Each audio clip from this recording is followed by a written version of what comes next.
मैंने देखा कि पिछड़े वर्ग के लोगों को समझाने का असली तरीका क्या है।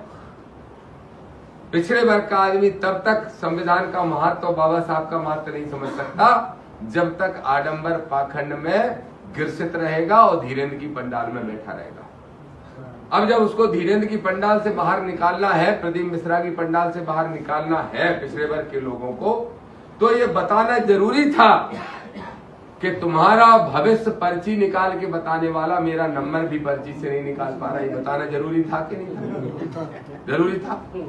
ये बताना जरूरी था कि 4th स्टेज कैंसर को ठीक करने का दावा करने वाला बुखार में पैरासीटामोल डॉक्टर से ले रहा है। ये बताना जरूरी था कि नहीं था? ये बताना जरूरी था कि अपनी यात्रा में चोरी का कह रहा गद्दा चोरी हो गया तो पर्ची निकाल के बता दे किसने चोरी कर ली। ये बताना जरूरी था मेरे साथियों।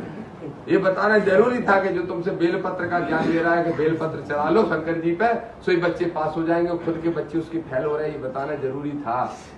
अब इसके लिए चाहिए था साहस, जो मुझे मेरे माँ बाप से मिला है, साहस जो मुझे बाबा साहब के विचारों से मिला है, और सुरक्षा का कवच जो भारत के संविधान से मिला। और उसकी दम पे इन आडंबरी पाखंडियों को हमने चुनौती दे दी।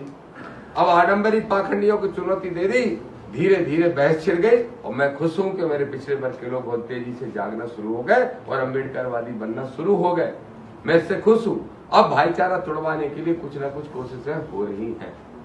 जैसे पहले तो इनको हो गया, अब मैं गया गुना से पुरी। अब बताओ गुना से पुरी में जाऊं और हमारा पिछड़ा वर्ग अगर गुलाम बना बैठा है एक राजा का गुना में, राजा साहब का लड़का बाबा साहब, आप ही बताओ, राजा साहब का लड़का बाबा साहब, तो बताओ अगर उनका गुलाम बना बैठा है तो हमें अपने लोगों को गुलामी से आजाद कराना है कि नहीं कराना है? इसलिए मैंने जो बोला वो कोई भी मैंने गैर संवैधानिक भाषा नहीं बोली।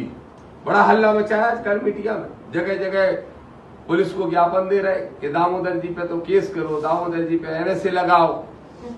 अब एक क्षेत्र गुलाम राजा का, और राजा का क्षेत्र खत्म नहीं हो पाता और दूसरा क्षेत्र शुरू हो जाता है महाराजा का। और मालूम भरमार किसकी है? यादव बिल्कुल दम से भरा पड़ा है।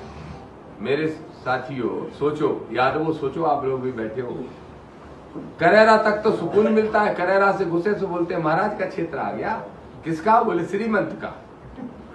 अब बताओ, बाबा साहब ने इसके लिए संविधान लिखा कि तुम आज भी श्रीमंत कहोगे, आज भी महाराज के शरणम गच्छामि होगे, आज भी राजा साहब, फिर बाबा साहब।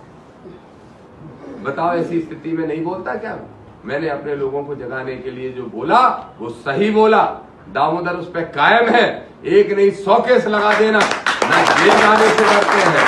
सुन लो मनुवादियों, सामंतशाहियों, ना दामोदर जेल जाने से डरता है, ना लाठी खाने से डरता है, ना गोली खाने से डरता है।